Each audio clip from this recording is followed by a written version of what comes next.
Even though I went to church, ya, saya pergi ke Red Rock Church di Jabule, but I went to 2 churches, Pak. One Indonesian church, the other one is American church. Tapi I still miss my family. How about you, huh? I thought I just miss you. Because di dalam a family of God, there always strength. Oke, saya ingin saksikan dulu sedikit deh sebelum saya mulai khotbah. Last week saya pergi ke Denver, jalan-jalan dengan keluarga. This is the first time kami bisa sama-sama berjalan-jalan. Maksudnya sama-sama sambil anak saya nyetir. Biasanya saya nyetir, sekarang udah gede-gede kan, mereka yang nyetir. So this is a blessing, kita bisa enjoy. Dan saya ketemu my ex-roommate, ya, Bu Fani pasti kenal, Pastor Tim, itu bekas roommate saya. Saya dulu tinggal berempat, saya dengan semua jadi pastor sekarang. Pastor Paulus, Pastor Jimmy of course. Saya tinggal bertiga dalam satu kamar. Saya dengan Pastor Paul seranjang. Kalau sekarang ingat saya geli. Karena saya tinggal, ya nggak tahu saudara kan, mungkin yang ini nggak zaman sekarang mah nggak ada ya. Tapi zaman saya mah kita polos aja. Pakai ranjang bertiga sama Pastor Tim karena ranjangnya gede-gede ya. Wah, sesek banget tuh ruang kecil. Tapi anyway, kita sekarang semua melayani Tuhan dan saya so amazed melihat roommate saya nih, Pastor Tim. Dia bisa khotbah bahasa Inggris. Wah ya, Ibu Pani mungkin bisa saksi confirm bahwa dia dulu boleh bilang ya bahasa Inggrisnya gitu-gitu aja. Sekarang nekat dia pakai bahasa Inggris. Karena di kongregasinya ada 3 orang bule gitu. Jadi saya melihat dia, wah luar biasa. Lihat perkembangan Tuhan lakukan. Dan saya lihat dulu waktu kami masih muda-muda saudara ya, waktu kami masih sekolah, kami itu begitu berapi-api di dalam Tuhan ya. Kebaktian sampai 3-4 kali, kadang-kadang 5 kali, bahkan 6 kali pernah.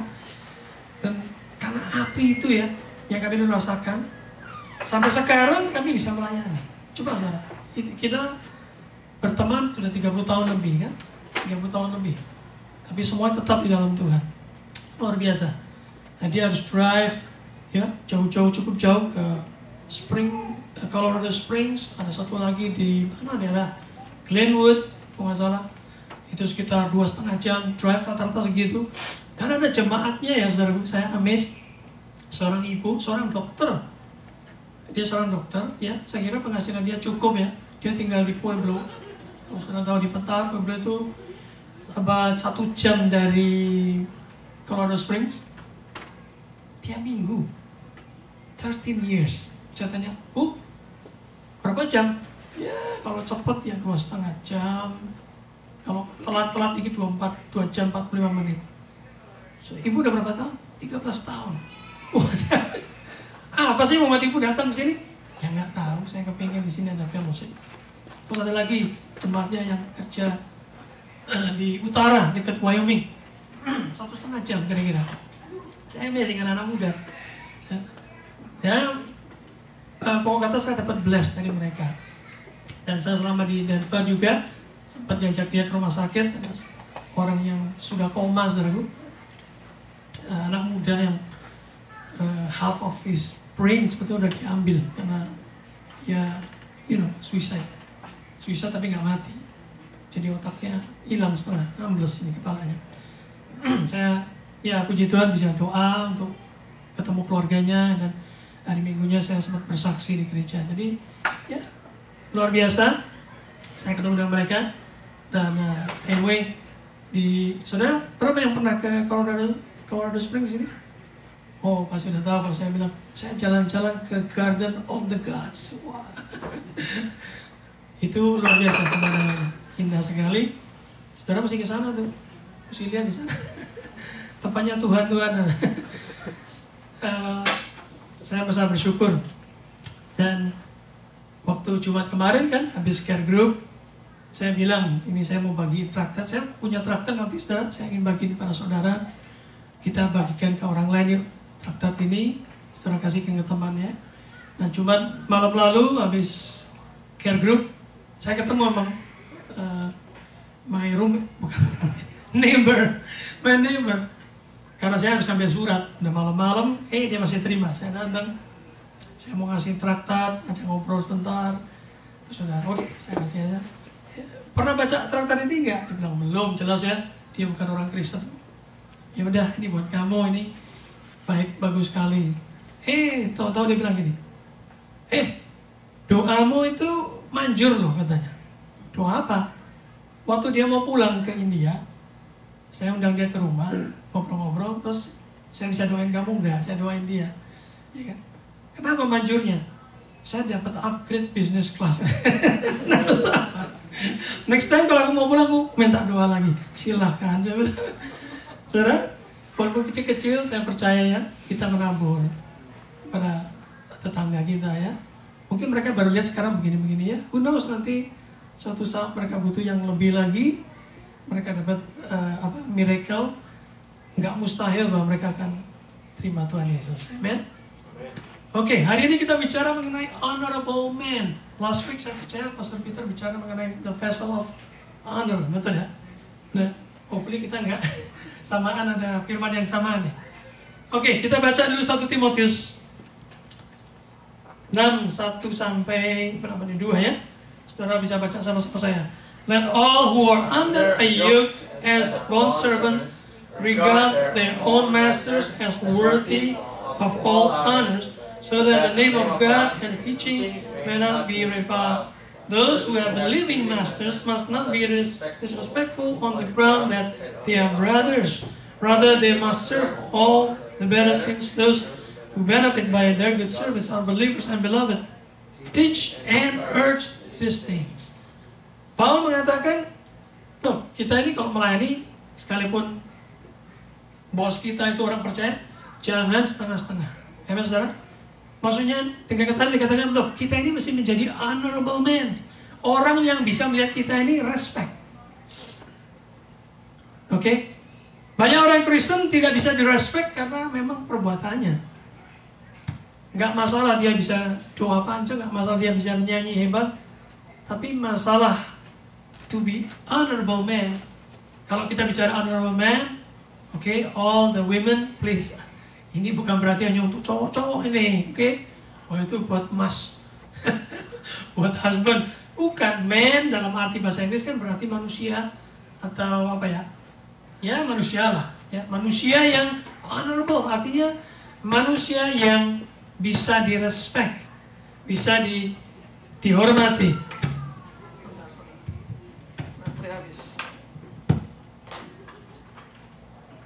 Nah, saudara, saya percaya bahwa orang Kristen kalau menjadi honorable man, hidupnya akan beda, akan penuh dengan berkat. Ya, sekali lagi kalau kita bicara berkat, jangan selalu uang, materi. Berkat, keluarganya akan diberkati. Siapa di sini misalnya ibu-ibu saja ya, punya husband yang honorable man, menghormati, perkawinan, menghormati keluarga, menghormati setiap orang dalam keluarga. Wow, luar biasa. Ya, termasuk juga para suami. Kalau istri-istrinya honorable, ya, bisa direspek, pasti akan senang, pasti keluarganya akan baik. Kalau saudara punya Alkitab, baca di dalam 2 Korintus 8:21. Di sana dikatakan, for we aim at what is honorable not only in the Lord's sight, but also in the sight of men. Nah, kadang-kadang kita sering ingin lebih honorable di hadapan manusia. Nggak enak lah. Kita jangan menyinggung orang lain. Ya, begitu kan? But beranikah kita untuk lebih mendapatkan honor dari Tuhan daripada manusia? Berani nggak kita menanggung ke sana? Kadang-kadang kalau kita mau mendapatkan honor dari Tuhan, manusia nggak respect sama sekali sama kita. Sama seperti kita menginjil orang, kadang-kadang orang nggak respect. Kita mencoba yang baik, orang menganggap kita yang lainnya, ya, yang negatif. Jadi Paulus mengatakan kita harus bisa menjadi honorable, bukan hanya di hadapan Tuhan, tapi di hadapan manusia. Nah, ini juga dua-duanya penting.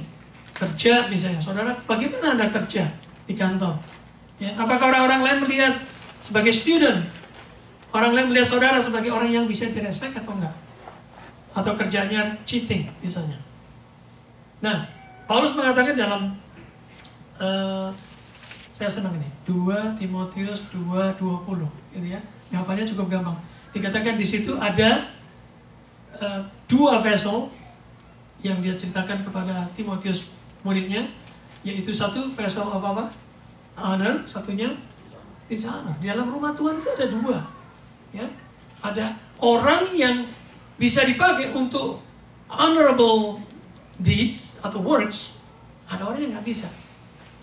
Nah, dia ceritakan mengenai gold and silver. Itu yang honorable. Yang satu lagi dikatakan wood and clay. Ya. Saudara, kalau dibaca di Alkitab, ya, kalau nggak salah Ibrani 12, yang terakhir itu dikatakan God is consuming fire, right? Kalau kita sebagai honorable man of God, gold and silver untuk membuat shining daripada 2 benda ini diapain? Saya tahu, dibakar. Karena kalau dibakar, yang impure di dalam konten dari gold atau silver, bisa gampang kelihatan, diambil, dibuang. Dan gold and silver kalau dibakar semakin panas akan lumer. Artinya dia nanti gampang didinginin, dicetak. Tapi kalau wood and clay dibakar jadi apa saudara? Kalau wood habis. Kalau clay dibakar semakin keras. Nah ini, orang yang honorable adalah orang yang gampang dicetak oleh Tuhan. Tapi orang yang kerjaannya senang dishonorable, dia akan seperti wood and clay. Nah, kita nggak berbicara mengenai keselamatan, saudara. Ya, sekali lagi, kita selamat, tapi kita akan berbicara mengenai reward. Ya, nanti kita akan bicara soal itu. Jadi kadang-kadang sebagai honorable vessel di dalam rumah Tuhan, kadang-kadang we look foolish di hadapan orang lain. Ya, ngapain kamu tuh jujur-jujur, gitu? Mereka ketawa. Ngapain bohong sedikit nggak apa-apa, asal kamu untung, asal orang lain nggak lihat, kamu nggak merugikan orang lain, kenapa? Why not? Ya. Nah ini, karena kita we look foolish, ya goblok masih lo orang Kristen. Alah jujur-jujur juga ngapain? Gaji juga nggak naik misalnya gitu. Iya kan, kita kadang-kadang sering dengar begitu, orang ngomong, look foolish. Tapi berapa pagi hari ini kita mengatakan, Lord, it's an honor to serve you with honor. Ya kan? Bukan supaya orang lain melihat saya siapa, tapi nomor 1, Tuhan memberikan honor pada kita. Nah, kita akan melihat karakter dari honorable man of God. Saya ambil contoh cuma 3 aja. Yang saya percaya di Bible banyak sekali man of God yang punya good characters. Wah.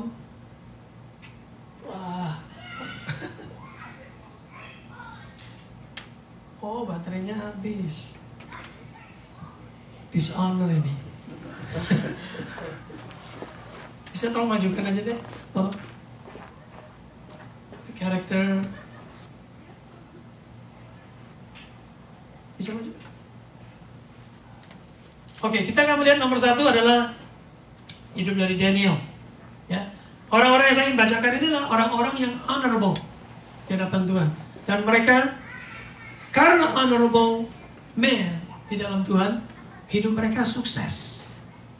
Pagi hari ini pasti semua mau sukses, pengen mengalami kebahagiaan, pengen mengalami semua lancar. Ya. Lancar dalam arti ya, sekalipun jalan buntu, saudara tetap dapat jalan. Okay. Nah, Daniel, kita baca Daniel 1 ayat 8 sampai 9. Kalau saudara punya. Dikatakan, but Daniel resolved that he would not defile himself with the king's food or with the wine that he drank.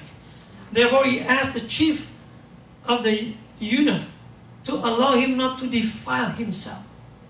Si kata defile diulang-ulang 2 times. Defile. Defile berarti membuat diri Anda kotor. Ya, dia nggak mau. Padahal cuma masalah makanan. What is so much about makanan, saudara? Ya nggak? Tapi bagi orang yang ingin to be honorable, in the sight of God. Dia akan sensitif kepada hal demikian. Aku nggak mau defile, masa bohong enggak deh, curang enggak deh, nipu-nipu enggak deh. It looks foolish mungkin di dalam dunia, but your will be honorable before God. So number one, majuin satu, he lives uncompromising life. Majuin satu lagi, maju satu lagi. No, itu mundur malah, maju. Lives uncompromising life. How many this morning would like to say to the Lord, yes Lord, I want to learn like Daniel. Uncompromising. You guys yang masih muda-muda, teman-temanmu ngomong apa, ngajak nonton, ngajak yang enggak. Bisa enggak kamu melawan peer pressure itu? Can you resist this all fleshly stuff? You know, sometimes friends, sometimes even your brother in Christ yang enggak benar-benar dalam Tuhan bisa aja ngajak yang enggak. We don't want to defile, enggak mau kompromi. Ya. Tapi di hadapan Tuhan, karena itu dikatakan ayat yang ke-9 kalau Anda lanjutkan, and God give Daniel apa? Favor. Amen. And compassion in the sight of the chief of the eunuchs. Dapat favor, saudaraku, menjadi honor itu.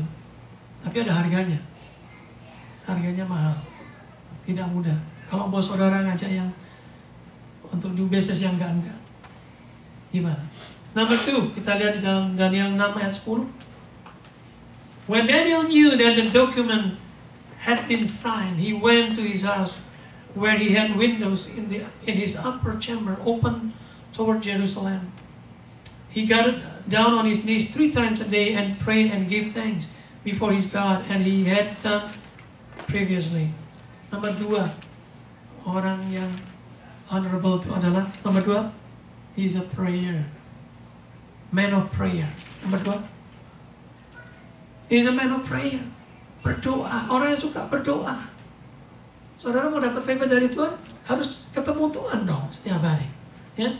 The problem today memang man of God juga banyak yang jatuh di dalam kehidupannya.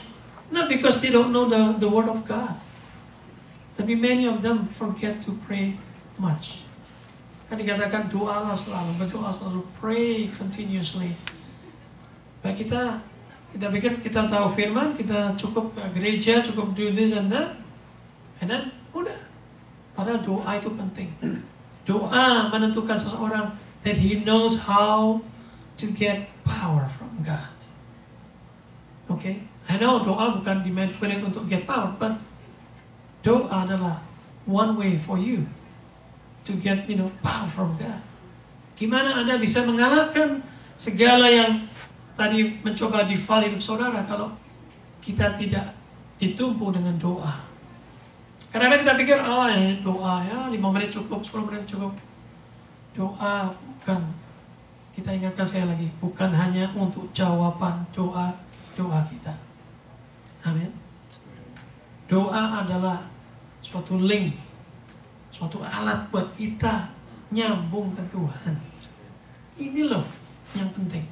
Jadi saudara, kalau doa itu, apapun tuh direkod sama Tuhan. Apapun yang kita katakan, Tuhan tuh tahu. Nah, kalau kita berdoa, makanya jangan cukup untuk kebutuhan aja. Tuhan mau tahu hati kita. Tuhan mau tahu apa yang kita pikirkan, apa yang kita sedang sedihkan. Dia mau tahu semua. Because He's a good Father. Ya kan? Semua good Father di sini setuju dengan saya. Anak-anak saudara kalau lagi gundah gulana, pengen tanya gitu ya. Meskipun anak kita kadang-kadang nggak suka ditanyain terus. Bahwa nggak bisa, nggak tahan. Pengen tahu kenapa sih kamu, kenapa begini. Ya sebagai anak, saya juga dulu waktu muda gitu. Udahlah, gak usah tahu lah, bawel. Tapi ya, good Father wants to link with the sons or daughters. So doa, yuk jadikan itu sebagai way of life. Nomor 3, kita akan lihat David. Kita tahu di dalam 1 Samuel 13:14 dikatakan David is a man after his own heart. After God's heart. Dia tuh kesayangan atau orang yang nempel di hatinya Tuhan. This is an honorable man. Luar biasa, hidupnya sukses kan. Tapi semua orang ini dulu hidupnya dari bawah gitu. Iya kan? Daniel ditangkap tuh, dia bekas tawanan. David, dia tukang angon atau gembala domba. Ya. Nah, kita lihat di dalam 2 Samuel 16 ayat 5. Ini agak panjang, saudaraku, sampai ayat yang 10. When King David came to Bahurim, there came out a man of the family of the house of Saul, whose name was Simei, the son of Gera. And as he came, he cursed continually, and he threw stones at David. Bukan cuma di curse, ditimpukin tuh si David. And at all the servants of King David, and all the people, and all the mighty men were on his right hand and on his left. Ini nekat nih orang. Berani bener, kayak orang nimpukin gak senang Jokowi, terus timpukin aja. Padahal ada penjaganya orang-orang kuat di kanan kirinya. Ya, tapi karena mungkin dia pikir, aku kan familinya Daud. Yang ketujuh, Shimei said as his curse, get out, you man of blood, you worthless man. The Lord has avenged on you all the blood of the house of Saul, in whose place you have reigned, and the Lord has given the kingdom into the hand of your son Absalom. See, your evil is on you, for you are a man of blood. Then Abisai ini panglimanya tuh nggak tahan juga. Bosku ditipu, diem aja. Dia bilang, why should this dead dog curse my lord the king? Let me go over and take off his head. Kalau saudara baca ayat selanjutnya, David bisa aja dia bilang, go ahead lah. Atau dia diem aja juga mungkin dicop itu lehernya itu orang. Tapi dia bilang, look, what I have to do with you, son of Zeruiah? If he's cursing because of the Lord has said to him, curse David, who then shall say, why have you done so? Yang ketiga ini sebagai honorable man adalah he lives humbly. Dia orangnya apa itu? Humbly, bukan sederhana, rendah hati. Ya, beda ya, sederhana sama rendah hati beda ya. Sederhana bisa aja, tapi hatinya tetap tinggi. Tapi kalau rendah hati, artinya biarpun dia the king, pakai jubah yang luar biasa, tapi dia nggak marah. Dihina kayak gitu dia nggak marah. Dia lives humble life. Dia biarkan, kalau memang dia harus digitukan ya biarlah. Saya kira nggak semua orang bisa seperti David. Dihina, ditimpukin, tapi dia nggak melawan sedikit pun.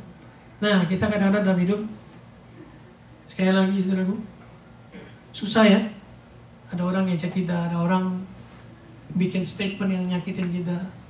Bisa nggak kita seperti David? Ya udah biarin deh, orang ngomong apa ya. Toh dia berusaha sama Tuhan misalnya. Nggak mudah ya. Kadang-kadang ada orang yang nyelikit ngomongnya. Bisa nggak? Kita tetap rendah hati. Ada di sini yang pernah dihianati orang nggak? Nggak pernah? Pernah ya? Yang ganggu-ganggu pasti pernah. Saudara berbuat something good, dibalik-balik jadi jahat. Ya kan? Like my dad dulu, nolong orang malah dia dilaporin polisi, dijeblosin penjara. Jadi bisa nggak? Tapi my dad akhirnya bisa forgive that man. Honorable man is somebody who lives humble life. Second, 1 Samuel 16 ayat 15. And Saul's servant said to him, behold now, a harmful spirit from God is tormenting you. Ingat saudara cerita Saul diganggu oleh roh jahat, ya. Lalu dia memanggil karena anak buahnya bilang, let our Lord now command your servant who are before you to seek out a man who is skillful in playing the lyre, and when the harmful spirit from God is upon you, he will play it and you will be well. David, yang terkenal sekali kita tahu, adalah seorang worshiper. Yeah, we can gain that honor from God to become honorable man of God atau women of God kalau kita ngerti worship. Seorang yang bisa nyanyi atau nyanyi worship songs belum tentu worshiper. Saudara bisa main musik dan nyanyi juga belum tentu worship. Karena worshiper is not talking about the skill of singing atau music. No. Worship is is the attitude of your heart, your whole being. Gitu loh. Jadi pada saat kita masuk ke gereja itu, our attitude is our attitude of worship. Gak usah nyanyi itu baru worship, bukan. Itu ya salah satunya. Tapi the whole attitude. Ada orang nyanyi juga tolak-tolak kanan gini-gini tuh. Ada orang nyanyi, pikirannya, habis ini lunch aku makan apa? Ya tuh, nah, itu kan bukan worship. But God is looking the heart yang bisa menyentuh hati Tuhan. God will honor such person. Ya. Jadi start again from the lives of prayer kita, saudara. Worship itu start dari prayer kita. Jadi ini saya lagi encourage termasuk saya yang di dalam tim music, prayer kita itu penting untuk kita worship Tuhan. Jangan karena kita cuma talent, wah I know that all keys, and then you just jump in and play the music, and you say yourself you are worshiping. No. Oke? Ini paling sensitif untuk orang-orang yang bisa main musik, bisa nyanyi hebat-hebat ya. Ini sensitif karena mereka pikir, oh I'm worshiper. What do you mean by worshiper? Hatimu ngapain waktu di gereja? You not worship just on Sunday. You worship every day. Starting from you wake up. What is your attitude? Worship Tuhan. Ingat kata worship? Ya toh? Seingat saya tuh apa tuh? Warship. Seperti kata kapal perang gitu kan. Because dari kata worthy ship, bahasa asli Inggrisnya. Artinya when you worship, engkau mengatakan seberapa worthy is our God. So kalau kita masuk di dalam hadirat Tuhan, kita sembarangan, kita nggak pakai dengan aturan yang menyenangkan hatinya dan yang sopan, you nggak put worth unto the Lord. You not worshiping God. Ini loh. Kita mesti tahu. Jangan kita jadi Sunday Christians. Amen? Jangan kita hanya care group Christians. Only certain days or hours Christians. But every second of our life must worship God. Meaning everything must honor God. Must give Him worthiness. Right? Yeah? Whatever we do, give worthiness to God. Then God will honor you. Remember 2 weeks ago when I preached about that honor will beget honor. God said, because you honor me. Saya lupa ayatnya di mana waktu itu. Ya kan? I will make you honorable. Kalau kita honor God, He will honor us. Oke, yang ketiga adalah Joseph. Joseph ini juga orang yang luar biasa. Nah, saya nggak ada ayatnya. Cuma saudara ingat, Joseph ini apa yang dilakukan dia pada saat dia mendapatkan mimpi, you know. He had such good news. He had good dreams, right? He had good opportunity.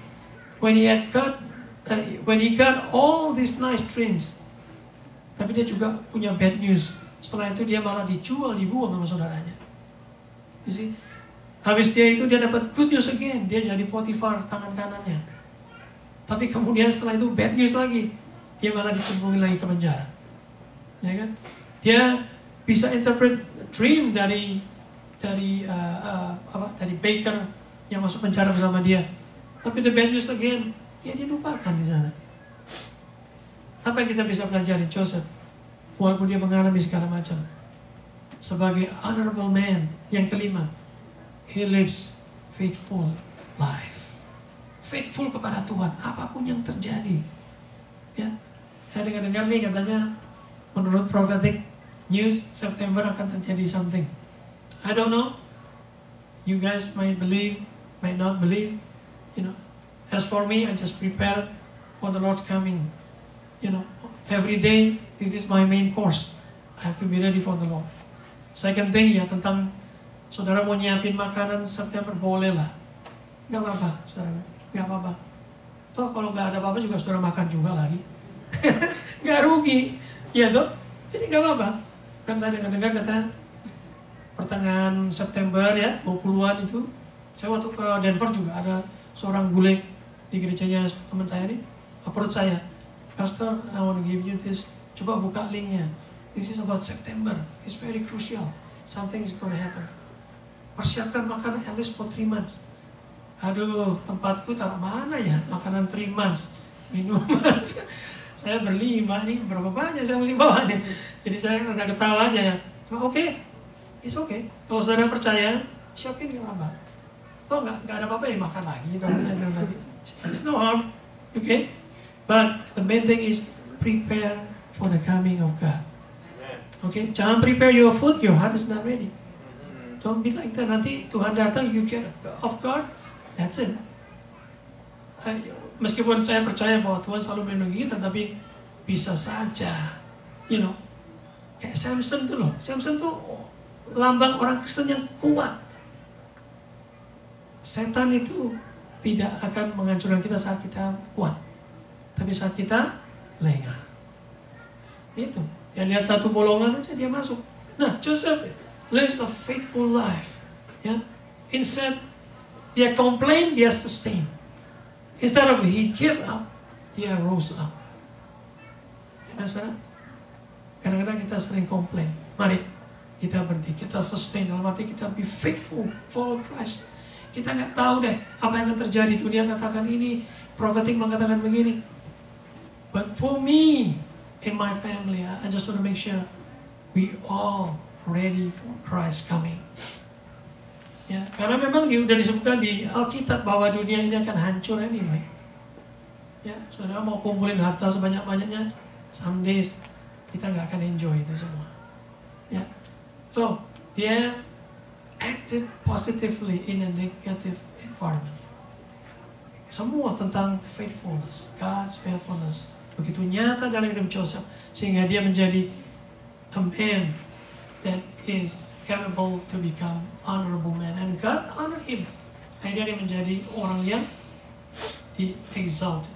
Yang kedua, tentang Joseph menjadi honorable man adalah dia menjadi the Savior.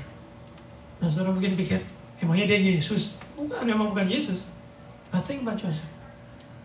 Waktu dia menjadi the second man of Pharaoh, saudara tahu nggak apa yang terjadi di dalam kehidupan orang Israel? Well, yang pertama dia save his brothers dari punishment, kan? Maksudnya kan dia bisa mempunish brothernya, menjual, membuat dia menjadi budak. Tapi he saved them. Oke? Terus dia save siapa lagi? Save orang yang mau digantung itu, yang di dalam dungeon ya. 2 orang petugas dari raja yang satunya digantung, akhirnya satunya kan enggak. He saved him. And he saved his family waktu ada kelaparan. And then the last one yang luar biasa, he saved the nation. Joseph menjadi the savior. Honorable man itu menjadi orang yang nominal, the savior. Karena sifatnya selalu mau save. Aduh, temanku belum terima Yesus, aku mau save. Keluargaku belum terima Yesus, aku doakan supaya terima Yesus. Savior, sifatnya savior. Ya kan, gitu ya. Menolong, sukanya mau save orang. Nah, kita mesti lepaskan itu, roh savior itu, to be the honorable man of God. Nah, saya ingin tutup dalam 1 Korintus 9, bisa majukan lagi, 24 sampai yang 27. Do you not know that those who run in a race, all run, but one receive the prize? Run in such a way that you may obtain it. And everyone who competes for the prize is temperate in all things.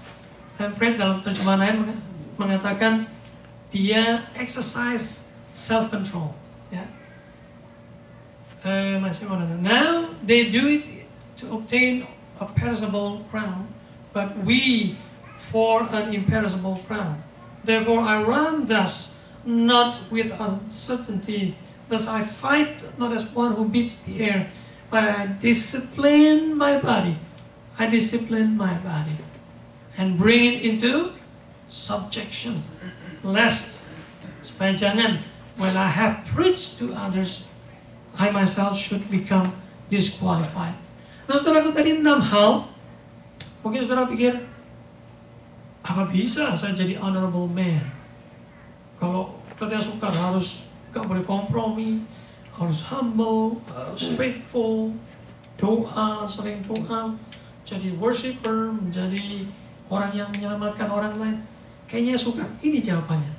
Paulus mengatakan, look, kita ini semua sedang race, melakukan suatu kompetisi. Ya.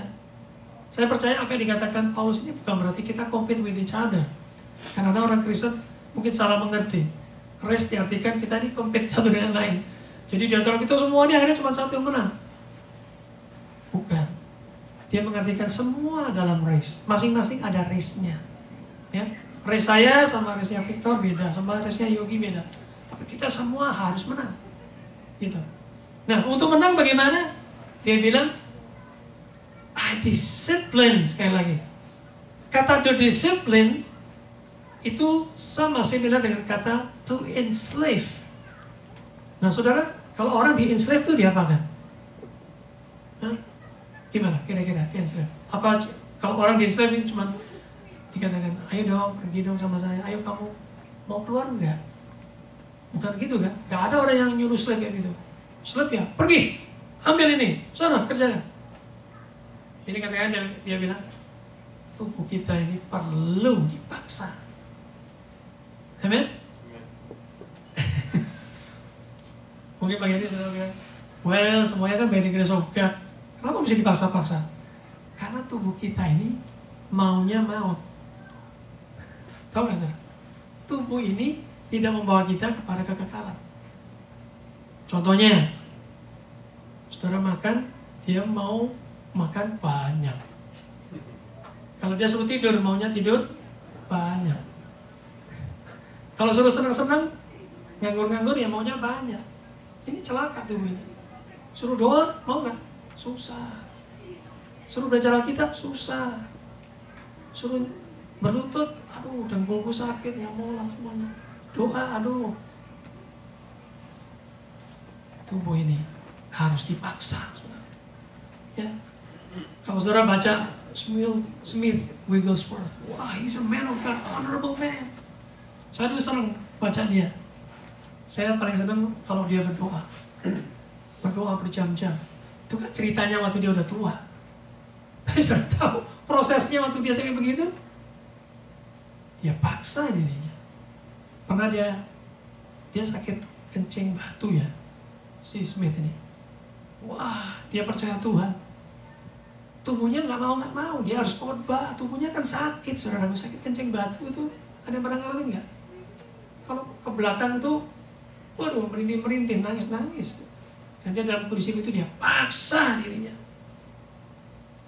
Nah ini sama kayak Paulus bilang, I discipline, I enslave my body, supaya aku bisa menang, supaya aku bisa become honorable men and women of God. Yang dikatakan tadi apa? Unless I preach to others, I myself disqualified. Adokimos, bahasa aslinya. Arti katanya unaccepted, unapproved. Atau artinya tidak menerima reward. Nah saudaraku, dalam ayat-ayat ini bukan mengatakan saya mengenai disqualified, Anda dan saya akan tidak selamat. Bukan. He was talking about reward. Okay? Jadi sesudah kita selamat, we're not talking about salvation anymore. We're talking about reward. Sesudah itu apa? Nah mungkin saudara bilang, ya pastor saya mah cukup, yang penting selamat aja, udah oke lah. Mikirin reward. Kenapa kita perlu mikirin reward, saudara? Ada yang tahu nggak kira-kira? Kenapa kita perlu pusingin reward di nanti? Nah ini yang saya percaya, saudara. Orang yang nggak punya reward, ya, itu seperti orang yang di Revelation, Yesus bilang dia, ada orang datang, bukan di Revelation, sorry, masalah di Matthew ya, ada orang datang ke pesta, nggak pakai pakaian pesta kan, diusir. Ini berbicara mengenai orang Kristen masuk kerajaan surga, tapi diusir, nggak dianggap. Nah ini saya percaya, bisa orang selamat, crowded di dalam kerajaan surga itu ada levelnya memang. level yang tinggi seperti 12 tua-tua. Level kedua saints, ya. Yang spesial ada lagi yang ketiga yang the crowd, banyak. Dan nanti sekali lagi saudara boleh percaya atau tidak, but I believe this. Di surga pun ada orang yang apa itu? Aduh, ekspresinya apa ya? Kalau bahasa Jawanya enak tuh, getun. Apa Bu? Ingat? Kecewa. I wish dulu waktu aku terima Yesus, aku terima mahkota. Di sana saudara nggak punya mahkota, yang lainnya pakai gemerlapan, itu lambang dari reward. Nah, makanya di surga ada batu-batu, ada macam itu, semua lambang-lambang dari kemuliaan. Kan dikatakan kemuliaan dari bintang yang satu lain dengan bintang yang lain. Ada kan di Korintus dikatakan gitu? Jadi nggak sama. Jadi kita nggak bisa bilang kalau semuanya sama dong. Ngapain ada Billy Graham, ada siapa, nggak perlu toh. Kita cukup selamat aja. Paul mengatakan this is about reward. Jangan sampai aku udah preach, aku nggak dapat reward. Selamat. Tapi nanti begitu masuk surga, kita kecewa. Saudaraku, yang lainnya punya. Kira-kira bisa bayangin nggak saudaraku ya? Kita nih misalnya semua nih, kita ini udah masuk surga misalnya. Sini punya rumah gede, sini punya rumah besar. Ini lambang dari kemuliaan ya, bukan rumah-rumah begini. Tapi saya percaya itu lambang kemuliaan yang digambarkan. Dia begini, dia begini. Saudara kecil sendiri malu kan? Di ujung, sama Asher taruh belakang aja. Kamu di sini aja ya. Ini buat orang yang nggak pakai mahkota. Selamat kamu boleh ini masuk kerajaan surga, tapi kamu di pinggiran aja ya. Saya kira akan ada orang-orang yang kecewa. Karena itu saudaraku, Paulus kan juga bilang, ayo pekerjaanmu dalam Tuhan bukan sia-sia. Dia nggak mengatakan mengenai keselamatan lagi, dia mengenai reward kita ini loh, reward. Siapa di sini yang mau punya mahkota yang indah di hadapan Tuhan someday? Saya mau, but mesti begini, discipline yourself, discipline, ya, enslave supaya apa? Dia itu mau di-steer. Jangan sampai kita ini sudah melakukan semuanya, kita mengalami adokimos, disqualified, nggak di-approve reward kita. Ya. Jangan sampai kita preach, but no deed. Jangan sampai kita just say without obey. Ya. Jangan sampai terjadi. Pagi hari ini kita mungkin mengalami yang namanya undisciplined tongue, undisciplined attitude, right? Undisciplined thinking. Undiscipline apalagi? Thought, desires, nggak disiplin. Saya katakan ini tubuh ini selalu ingin membawa kita kepada maut. Selalu. Jangan saudara pikir bahwa kita ini belum dirubah menjadi tubuh kemuliaan. Jadi tubuh ini selalu maunya yang enggak. And Roma 8:13 katakan, kalau kita hidup menurut roh, maka kita akan mematikan perbuatan tubuh kita. Nah ini, disiplin setiap hari. Ada orang bilang katakan salib tubuh kita, ya kan, setiap hari. Ini dimatikan setiap hari. Kasih kesempatan sedikit aja, udah dia bisa membawa kita hilang. Ya, mari pagi hari ini kita berdoa, kita minta hikmat Tuhan bagaimana menjadi honorable men and women of God. Kita berbicara mengenai reward kita someday di dalam Tuhan.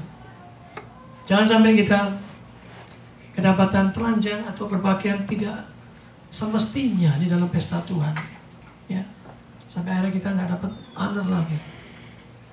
Bukan keselamatan lagi yang kita harus pikirkan, tapi juga reward. Mari kita berdoa. Mari izinkan dahulu Roh Kudus mungkin berbicara dalam hati saudara. Izinkan Roh Kudus memasukkan kebenaran ke dalam roh saudara.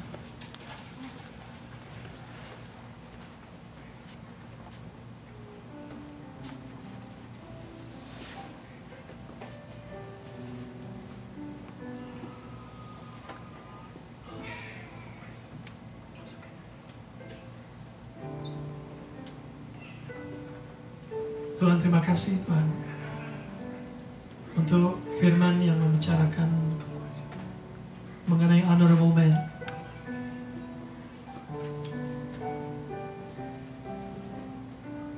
bukan suatu perkara yang mudah bagi hidup kami.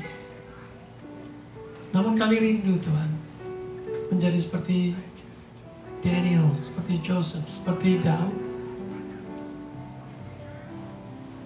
Sampai nanti kelak suatu saat kami masuk di dalam rumah-Mu, kami membawa kemuliaan, membawa suatu reward, membawa satu mahkota.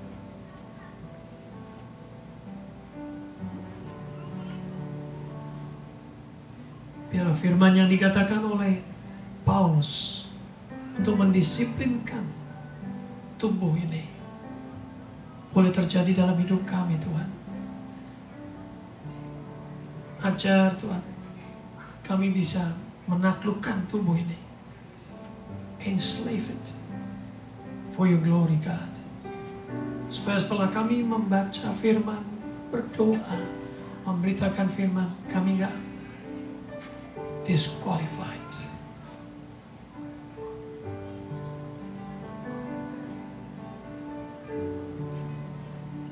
Pagi hari ini biarlah firman menjadi panduan, menjadi kompas dalam hidup kami. Setiap firman Tuhan yang kami dengar setiap minggu boleh mengubah hidup kami dari glory kepada glory yang lain Tuhan. Boleh firman-Mu Tuhan merubah kami dari hidup kami yang masih belum baik ini Tuhan, untuk menjadi lebih baik. Terima kasih Tuhan. Bentuklah gereja-Mu ini Tuhan. Bentuklah seturut hati-Mu. Pakai kami Tuhan menjadi alat-Mu. Kami rindu Tuhan menjadi seperti Joseph, menjadi the Savior. Pakai setiap anak-anak-Mu di tempat ini menjadi rumah doa, menjadi orang-orang yang faithful, orang yang hidup tidak kompromi, hidup humble, hidup secara faithful di dalam Tuhan. Kami rindu kami boleh menjadi saksi-Mu, baik di rumah kami, baik di kantor, dimanapun kami pergi Tuhan. Terima kasih Bapa untuk semua firman-Mu. Terima kasih Tuhan untuk kebenaran-Mu di dalam Yesus Kristus. Semua umat katakan amin. Kita akan memberi offering. Sebentar, Pastor kita berdoa. Mari kita siapkan hati kita, biar apa yang kita bawa dalam hadirat Tuhan saat ini boleh memberikan honor ya kepada Tuhan lewat finansial kita. Terima kasih Bapak.